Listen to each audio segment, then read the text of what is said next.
Ciao. Clement, you'll be billed the balance at 4 additional monthly payments of $39 each. Your imported model comes with display stand and certificate of authenticity bearing G. Marvel Cinematic Universe thing. Do you watch all the Marvel movies? Yes. Okay. So I watched Captain Marvel the other day. Okay. And I've seen it before, once or twice. I can't remember, but I watched Captain Marvel the other day. And of course, there's Samuel L. Jackson doing the Samuel L. Jackson thing, but the sort of de-aged, like, computer version, right?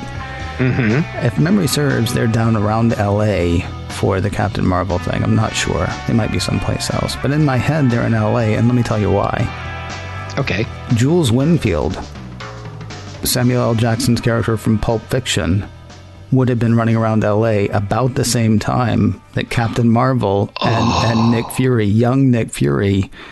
I'm thinking we need a crossover. Oh, I want that so bad. We need a de-aged Samuel L. Jackson playing Jules Winfield. Because you remember what happened? He decides he's leaving the life. He's getting out. They didn't get shot when they totally should have gotten shot with that hand cannon.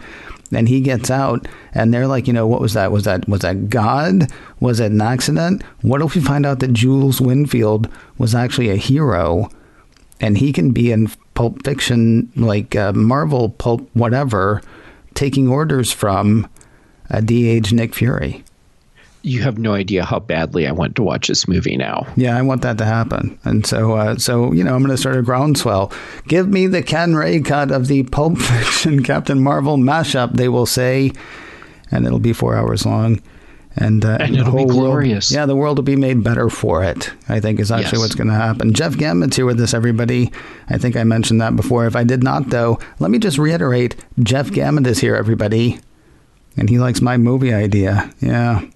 I do love your movie ideas. Seriously. Thanks, I appreciate that. All right. So every now and then what I do is I come up with a question that I think, well, this would be a good question to ask everybody. Because not only does it tell you something interesting about technology stuff, it tells you something interesting about the person as well. A few weeks ago, was talking on macOS 10 Live, I think it was, and I had kind of an aha moment around 5G. And the thing is, I spent close to a year going, I don't know why I care. I don't know why I care. And then something happened, and I was like, finally, I understand why I care. I don't care personally for me still. My next iPhone will be a 5G iPhone because they're all going to be 5G iPhones from now on. I'm in no rush, but I now understand why this technology. Talking it over with Shelley Brisbane, she had kind of an aha moment with TikTok. Talking it over with Mike Rose, he had an aha moment with Wi-Fi several years ago now. It wasn't like last week. He was like, I finally get this Wi-Fi thing. Well, even if it was only last week, I mean, good for him for working through it and coming up with his own conclusions. Let's not spread the rumor that Mike Rose just got Wi-Fi last week. I'm curious, though. So I put that question to you. I said, I told you, I think, some of the examples there. And I said, I'm curious, what is a technology that you saw it, you scratched your head, you're like, I guess it's a thing. And you went from, well, I guess it's a thing to, man, this thing. Am I right? What's a technology that you've had second thoughts on? In a positive Wi-Fi way, I should say. It was Wi-Fi? Kidding. Okay. Actually, it was NFT. Oh my, seriously? All right. Here's the thing. This actually should have been your It's News to Jeff then, because I need you first of all to explain to me why I'm supposed to care about NFT and then why you had the aha. And maybe I'll get there too. I don't know. Okay. Well, how about if we just do this section extra long and then you can use the time machine and use half of it for Monday. No, it's okay. Because we got a good, I think we did well on Monday. But anyway, tell me what is your aha moment around NFT? Okay, so first, for those people that don't know what it is, it means non-fungible token, right? Which doesn't help explain it at all. I think it means you don't want mushrooms on your tokens. Right. Yeah. No. Okay. So the whole NFT thing, it just like exploded over the last couple of weeks. Yeah. And I'm like, seriously, what the hell? Yeah. Because it looked to me like just straight up pyramid scheme or some sort of crazy scam thing, or just the latest fad with technology. Because buzz phrases that won't die. It's like, well, does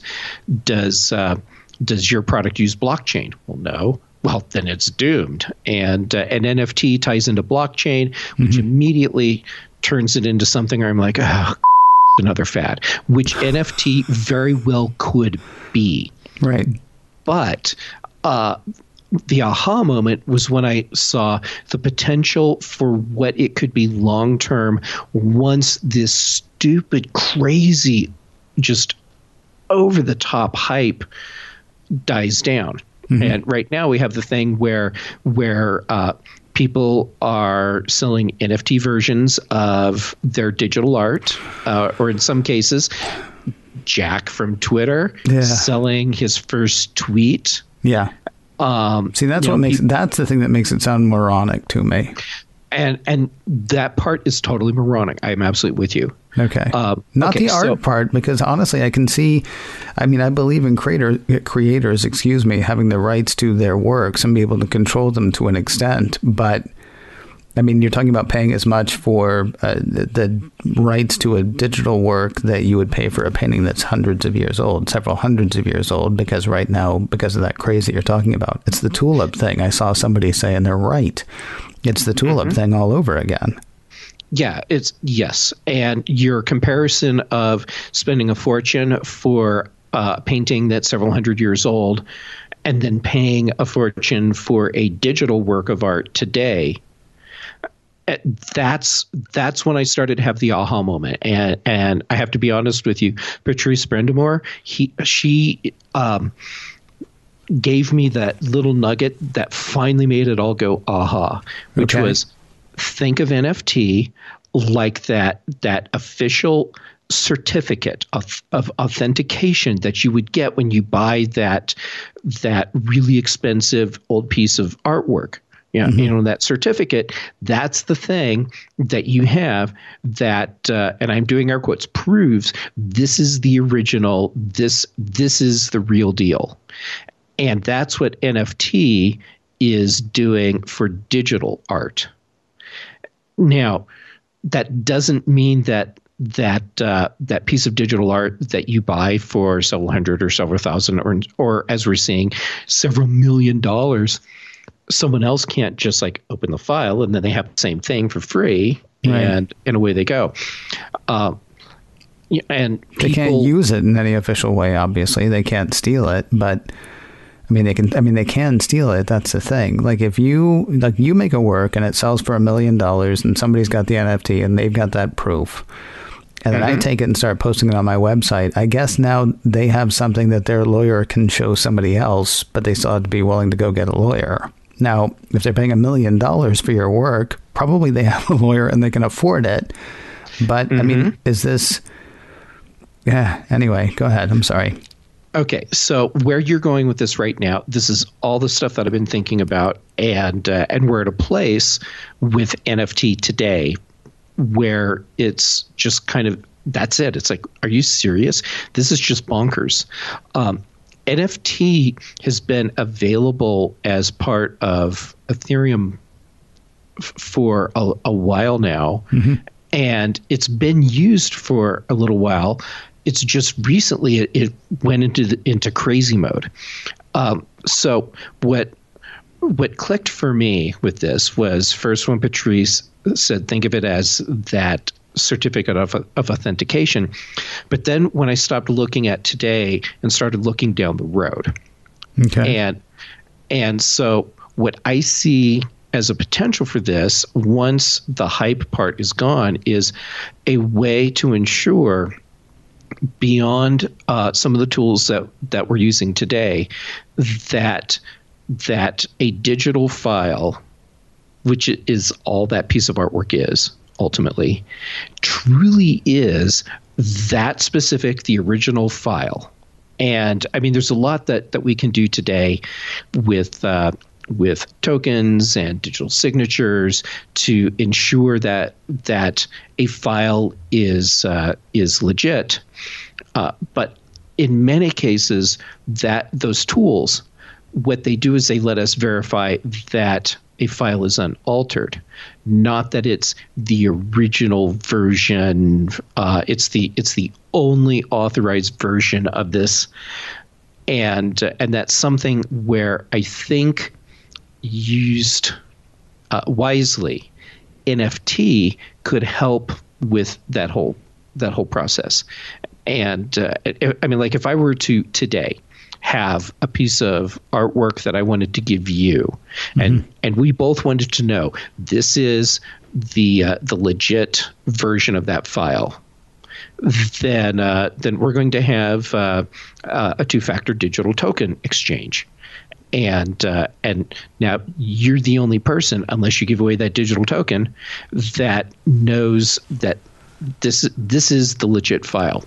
Here's a question, though. Hang on. Forgive me. So is there one standard for NFT, or is there one company doing NFT? Because I'm thinking this is only good until I come out with TNFT, which of course stands for truly non-fungible token, which, now do I get to charge like $10 more for mine? I mean, if we've got like, 50 kinds of currency out there and 50 kinds of, things that say, well, no, this is absolutely true. I mean, at some point, doesn't that just become noise? Put a different way. Can't I go over to my Xerox machine, run off 10 of those certificates and sell them to 10 people? Yes, you absolutely could. Now, you might be violating the license agreement by doing that. Right. But yeah, I mean, of course you could do that. Now, but maybe your licensing agreement says you can do that very thing. Mm-hmm. And so you, as the artist, you retain the original rights to that piece of art, and the licensing for everyone buying it says that yes, you get one of 50. And, it's a limited digital run, which to me is like absolutely crazy. It's digital. How is it a limited run? Right. But yeah, I mean, you can have the licensing say this is how the licensing works. Now, at that point, it becomes easier for someone else to sell that artwork with the license because it's easier to track. And actually, because it is trackable. So having a system where it's very easy to track and verify the authenticity of specific digital files, I can see where there'd be value in it. What we're seeing today, I think, is just bonkers craziness. And it makes it very hard to see any value, any legitimate use for it, NFT, but I think it's there, and thinking of NFT as that certificate of authentication, that helps a lot. And this is the one place where I look at blockchain and go, okay, I get a little bit of how this works with blockchain, because at that point, now that digital certificate is something that can be independently verified through multiple sources. And so while you can come up with TNFT, and that would be totally legit, you would still need to use the same sort of system to ensure the integrity of the TNFT certificates that you're selling.